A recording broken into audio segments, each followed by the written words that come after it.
66.14kg, 오전 3승 2KO승 1패 1무승부, 일본에서 파이터 톰 미조코시! 미조코시가 소개됐습니다. 이번 아이치 출신 20살이고요. 169cm. From City, Philippines, John Riel Cuadrona Cachemiro! ウンドで運ばれます。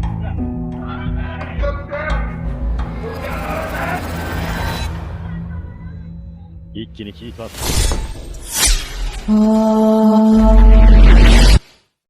Sino ba itong makakalaban ni John Riel Casimero? Sinasabing kahawig daw ni The Monster na Oya Inoue. Kahawig din kaya ang lakas at abilidad nito sa ibabaw ng lona? Kakayanin kaya niya ang lakas at tibay ng ating pambatong si John Riel Casimero? Matapos matalo ni John Riel Casimero sa kamakailan lang laban niya sa isa ring Japanese na si Kyunosuke Kameda, ay tila nawala na rin ang tiwala ng ibang mga boxing fans sa ating pambatong si John Riel Casimero. Kaya naman pag nasilat pa siya sa boksingerong hindi kilala sa bansang Japan, ay dito na matatapos ang karera ni Cuado Alas. Dapat nga bang mangamba si John Riel Casimero maging ang mga supporters ito sa pambato ng Japan na si Tom Mizukoshi? Sa aking palagay ay hindi dapat maging kumpiyansa ang ating pambato sa kanyang makakalaban, tulad ng kumpiyansang ibinigay nito sa Japanese boxer na si Kyunosuke Kameda, na naging resulta ng kanyang pagkatalo via unanimous decision. Dahil maari ring gawin nitong Japanese na si Tom ang ginawa ni Kyunosuke Kameda kay John Riel Casimero, ang istilong patakbo-takbo at nagbibitaw lamang ng 1-2 combination para iskoran ng ating pambato, na siya naman nagsilbing kahinaan ng ating pambatong si John Riel Casimero nung gabi ng kanilang laban. Kaya naman, itong pambato ng Japan ay aasahan natin na katulad din ang gagawin niya sa ginawa ni Kyunosuke Kameda kay John Riel Casimero. Ligtas na ang kanyang panga, may posibilidad pa masilat niya ang ating pambato. Si Tom Mizukoshi ay may kasalukuyang kartadang 11 wins, 5 knockouts at may 5 talo na, habang ating kababayan ay napakalayo ng agwat na kanilang kartada. Hindi ko na kailangan sabihin pa at alam na ng ating mga kababayan kung ano ang kartada ng ating kababayan at ang kanyang knockout ratio na nakatala sa kanyang talaan. Bago tayo tumungo sa bakbakang John Riel Casimero versus Tom Mizukoshi, ay balikan muna natin kung ano nga ba ang estilo na ginamit ni Kyunosuke Kameda para masilat ang ating pambatong si John Riel Casimero. 距離がしっかり作れているので、この時ポイントを取りたいですね。右、その後にこういう距離あります。はい。そしてもう一回右。に関しては、まあカシメロ、ワンパターンというのか、工夫がねえ。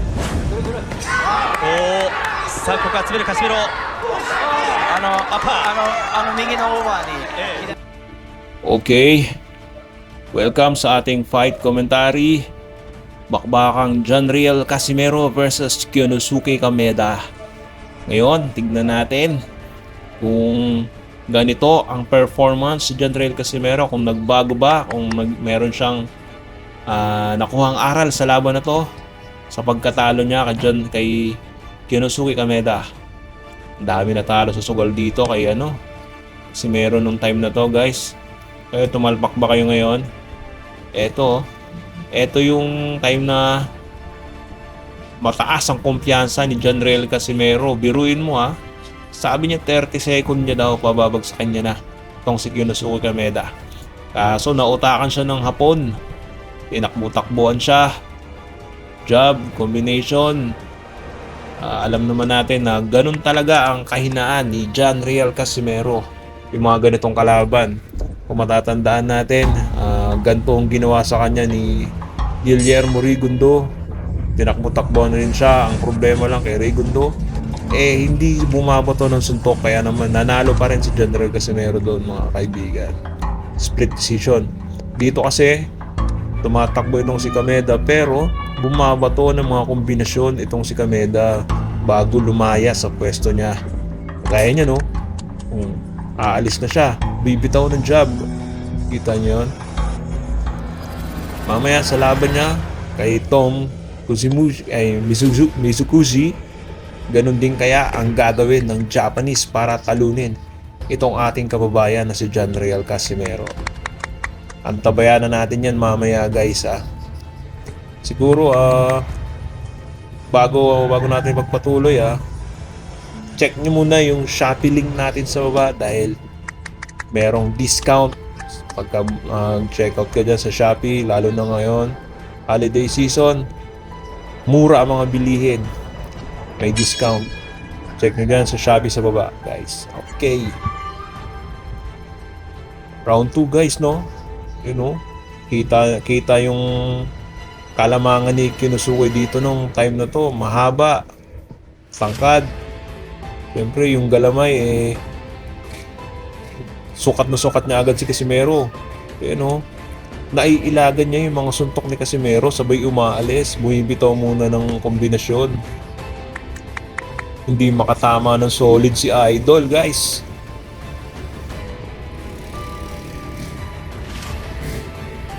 You know, left hook, sumasablay. Medyo mabagal si Casimero dito kasi yung timbang nila super featherweight to Hindi talaga catchweight to ni Casimero. Kaya medyo bumagal siya. Minadali nila kasi yung laban na to guys na maganap. Kaya naman talagang struggle si Casimero dito. Pabor dito kay Kameda ang laban na to dahil matagal siya nag-training. Yung timbang mabigat, malaki siya. Talagang pabor lahat kay Kinosuke dito mga kaibigan. Kita nyo naman yung mga suntok ni Casimero parang hindi tumatalab kay Kinosuke.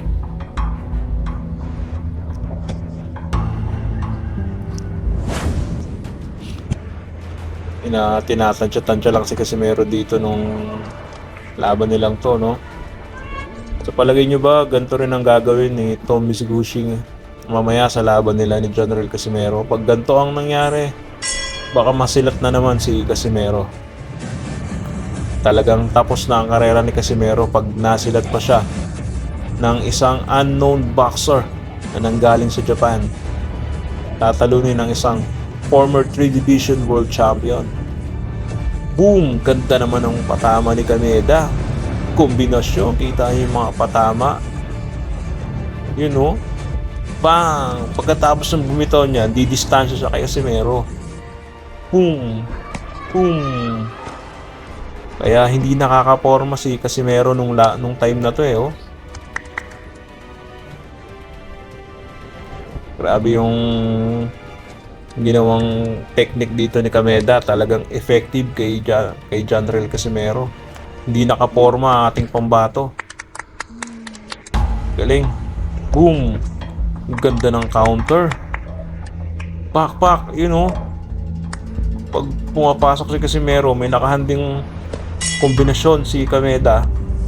Mga 1, 2, 3 na kombinasyon. You know. Jab, left, right. Puti na lang, mailag-ilag pa ng konti. Boom! What a counter galing kay Kinosuke Kameda. Boom! Ganda ng counter na yun. Nayanig si Tata sa counter ni Kinosuke Kameda. Boom! Tinamaan si Kameda kaso baliwala.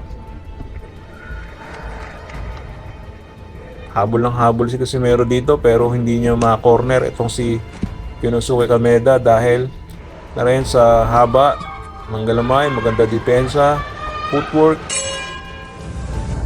Hindi talaga tuma-timing ng mga suntok ni Casimero. Round 6 guys. Round 6 na tayo Boom! Ayun yung nakita natin kayo yung tama ng kamao ni Casimero. Kaso hindi umepek kay Kinosuke Kameda. Solid yun. Boom! Solid din tumama kay Casimero. Grabe yung mga patama. You know.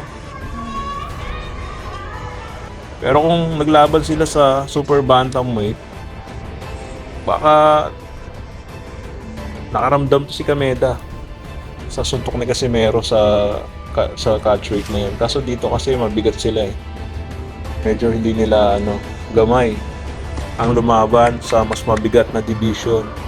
Dahil galing sila sa super bantamweight 122, tapos nilabanan nila ay 128 pounds junior featherweight, super featherweight na rin yun, ganun. Huwag nyo pala kalimutan guys, no, kung mga taga saan kayo, no, kung napanood nyo to, para alam natin kung hanggang saan umabot itong video natin guys. Kaya ba may prediction na kayo sa laban ni Casimero mamaya? Mauulit ba to o kakainin lang ng buhay ni Casimero itong pambato ng Japan na si Tom Mizuguchi? Dahil nagkaroon na siya ng aral dahil sa pagkatalo niya dito kay Kyonosuke Kameda. Tignan natin kung may improvement ba at adjustment ang ginawang magkapatid na si Janriel Casimero at ang kanyang utol na si Jason Casimero. Kung meron silang ginawang adjustment sa training ni Casimero matapos ang pagkatalo dito kay Kyonosuke Kameda. So bago tayo tumungo sa laban na yan, maglibang-libang muna tayo at panoorin natin at maglagay tayo ng mga kuro-kuro, komento tungkol sa laban na to na magaganap mamaya. At tignan natin kung ano nga ba yung napapansin natin dito, kung bakit bumagal si Casimero, hindi nakaporma at na outback siya itong si Kyonosuke Kameda. Ano nga ba mga dahilan? Siguro dahil kanina nga nabanggit natin yung timbang, mabigat, isa pa kulang sa ensayo dahil kailan lang sila nagsimula mag-training. Ikinasa agad ang laban ng October, so talagang naghabol sila. Pero ito si Kyonosuke Kameda matagal nang handa ito, nagti-training to, fit lagi ito. Laging fit to si Kameda, kaya naman baliwala sa kanya yung mabilisang laban, kaya okay lang sa kanya. Si Casimero kasi hindi ito nakapaghanda masyado. Kaya ganito nagresulta, mabagal. Wala silang game plan, talagang diskarte lang ginagawa nila, kaso hindi effect. Hindi nila makat ang galaw ni Kameda, napatakbo-takbo. Talang nadali sila ng jab, ayun boom! Nadali ng jab si Casimero. Puro jab lang, sabay combination. Tulis ng jab. Ayun gina-jab-jab lang siya.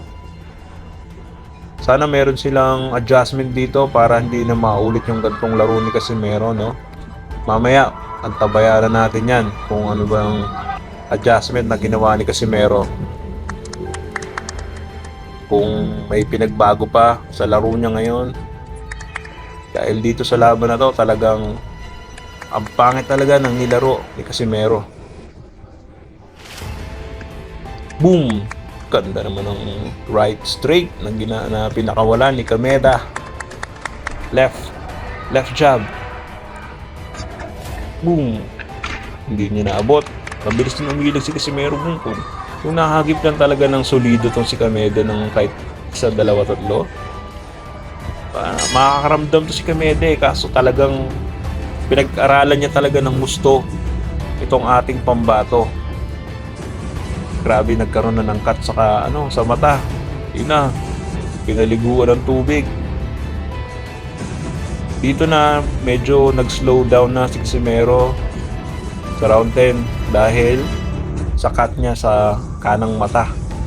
Jab lang yun guys Jab lang yung nagpaputok ng kilay ni Casimero. Doon siya nadali guys. Kaya hinahamon-hamon na siya ni Kameda. Sumuntok ka. Boom! Hindi makaporma talaga si Idol.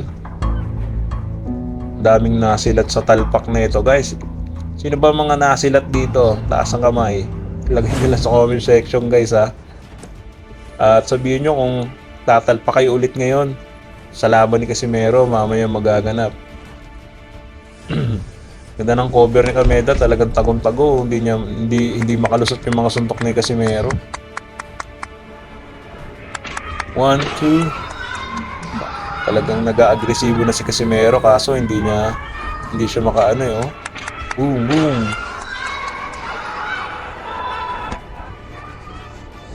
Wow, talaga grabe. Hindi makatama si Casimero, talagang kawawa, guys. And judges Yun, number patapos 2, na ang laban na to. 94-98. Talagang hindi And nakasa si judges number Casimero. 3, 94-98. 一緒じゃないですかね。 And your winner by unanimous decision, Hyonosuke 亀田京之介 Kung nagustuhan nyo ang video ng tampok natin ngayon, paki-like and share. Mag-iwan ka na rin ng comments para sa iyong saloobin. At kung bago pa lamang dito ay paki-subscribe at huwag kalimutang pindutin ang notification bell button para updated ka sa mga umaatikabong videos tulad nito.